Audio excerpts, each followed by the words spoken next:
I ended up catching the arc and it caught some of the old carb cleaner in here on fire. Kind of nervous about the whole ordeal at this point. Might have just screwed everything up completely. Welcome back to another episode of Broken Mirror, guys. If you've been here, then you know that we've been working on the Kia, but last week I ended up taking a break just because I made no progress. Been trying to figure out this P0014 code, and just to kind of give you an idea as to where I'm at. So far, I've checked cam sensors, I've done a flush, cleaned the catalytic converter, I replaced the exhaust variable valve timing solenoid, checked the intake variable valve time solenoid, changed the oil, checked the spark plugs, checked the PVC or PCV, and I've unplugged and cleaned up the connectors on the ECU. Nothing has helped. In fact, it's actually popping up faster now. So one of the things I've realized is I did an engine flush. I did one of the seafoam treatments. I also did the seafoam treatment on the catalytic converter, but it's popping up faster. The engine was running smoother, but then I put in 520, which is the lower weight oil than what was already in there. 520 is what's supposed to be in here. So with that said, after going through all those things, I've decided that I have to figure out if it has good compression in the cylinders to know that if maybe one of the valves is off or if the timing's off. But the next thing I want to do is check the knock sensor and make sure that it's actually plugged in correctly. It could be this screen that I cleaned on the side of the Tucson. I don't know if you guys remember, but on the side of the Tucson engine near the coolant, there's a little tiny screen that was cleaned for the variable valve timing. That in this car is put inside the block. So to get to that is nearly impossible without ripping off the head. I'm not going to do that, at least not yet. First, we're going to start with the basic compression on the cylinders, see if they're good. If they're good, move on from there. See you guys in a bit.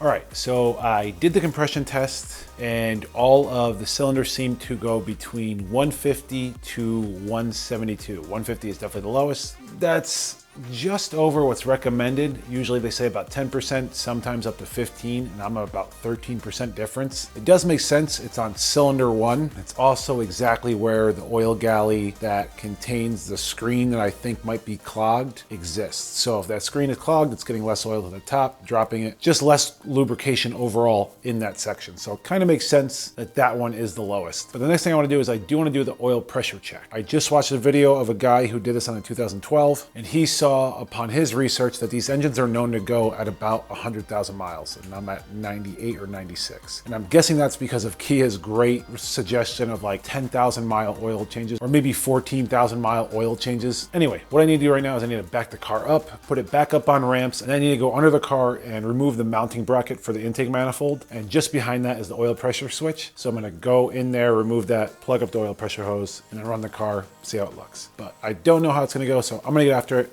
See you guys in a bit.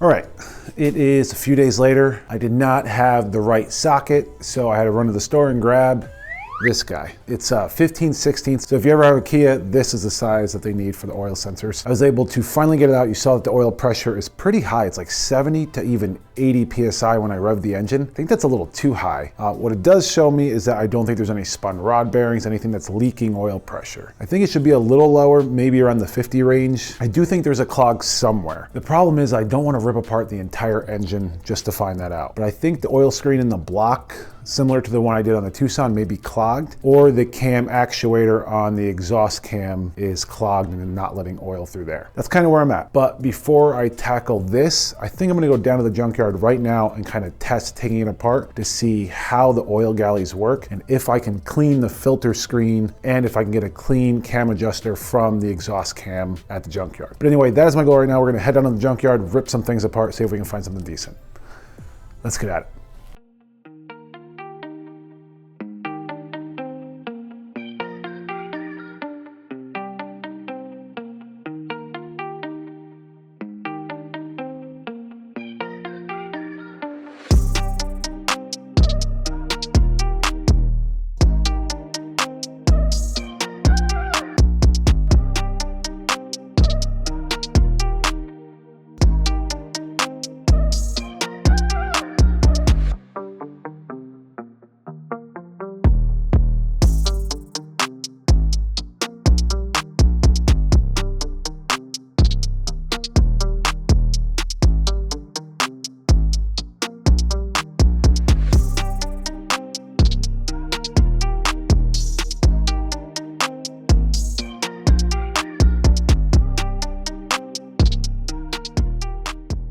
All right guys, it's the next day and I got very lucky. When I got there, someone had already taken out the entire engine out of one of the Kias and disassembled it from head to block. So it was really quick. I just walked up and pulled the screen that I thought it was out. It was clogged. I think I showed you that. And then I also found how the oil galleys work for this. So basically it does come right up into this main intake variable valve timing solenoid. And then from here, it actually jumps over to the exhaust valving time solenoid. I do think that screen right there is probably clogged, especially since I had 70, even 80 plus PSI in my oil. That's pretty dang high, especially for a small little engine like this. At least that's in my head. What I think is right. Someone's probably going to tell me it's wrong. So what I want to do is actually take out this intake solenoid and try to spray some carb cleaner down through that little screen filter area. Probably try to shoot some compressed air if possible as well. And then I also, before I even do any of that, I want to start with taking off the exhaust variable valve timing solenoid and clean it one more time. I checked a video and it does sound a little different when they clean theirs compared to when I thought I cleaned mine. Maybe I didn't clean it and I just checked it because they have a different clunk to it. But before I even get to that, I first need to put the oil pressure sensor back in after I clean it. So a lot to do, little time left. I'm gonna get after it.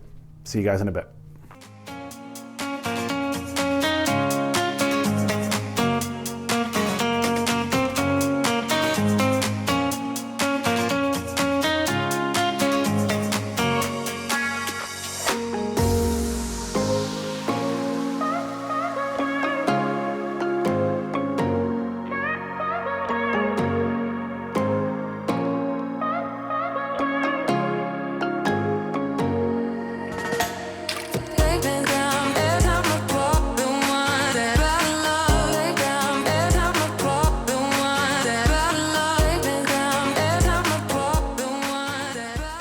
Okay, so both of the variable valve timings have been pulled out and cleaned. The exhaust one sounds a little better. It's kind of making me want to not take everything apart, but at this point, I've decided instead of going to take this for a test drive and see if it might work and heat up all the oil and worry about it, I'm this far, I'm already on jack stands. I'm just gonna pull off the pan, check to make sure that that little filter that I showed you guys yesterday is cleaned, try to shoot some air down there and make sure that it blows out any type of material. So what I'm gonna do right now is basically just take off the serpentine belt, then unhook the power steering pump because that's what's in the way for the oil pan. Move it out of the way, take off the oil pan, take off the oil pump, and then work on cleaning this thing out. Fingers crossed, I just wanna get this done. Last little job, and then hopefully this fixes it. If not, then I have to move up to the top end. Let's hope. I'm gonna get after it. See you guys in a bit.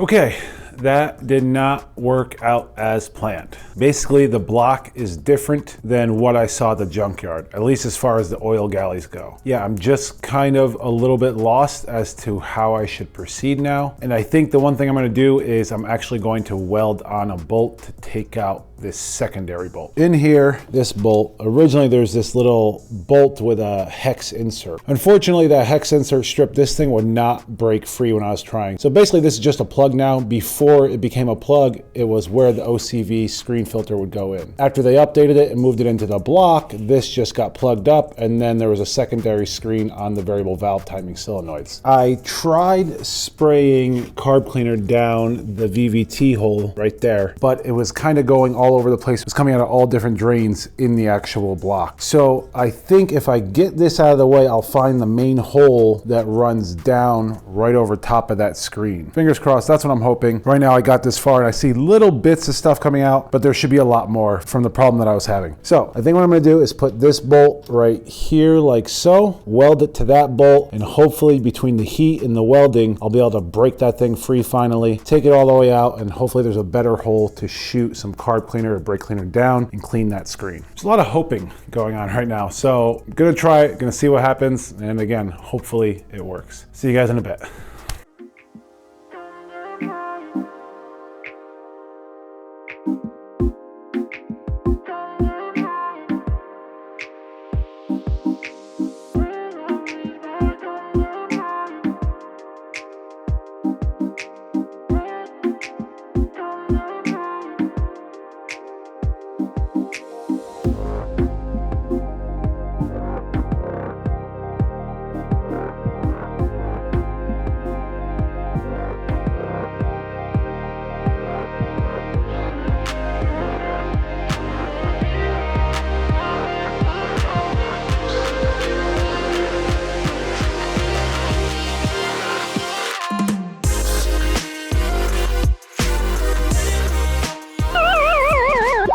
Okay, it's the next day. It's actually editing day. Tried welding this thing up. It just kept snapping off, and I ended up catching the arc, and it caught some of the old carb cleaner in here on fire. Had to blow it out, so hopefully things are good inside the engine. Now I'm a little nervous that there might be some welding lag in there. So on the second attempt, I put a paper towel on there. It caught fire almost instantly. I'm just kind of nervous about the whole thing at this point. I'm probably gonna shoot some carb cleaner just in case, and hopefully anything that's left will drop out of the engine. Might have just screwed everything up completely. I'm a firm believer that there is a car for every situation, and I don't really hate many cars in my life, but as far as fixing and flipping these cars, I don't think I'm gonna flip another one. Buying one new, driving one that works good, that's been maintained, that's a different story, but going from the bottom up, it's a nightmare for me.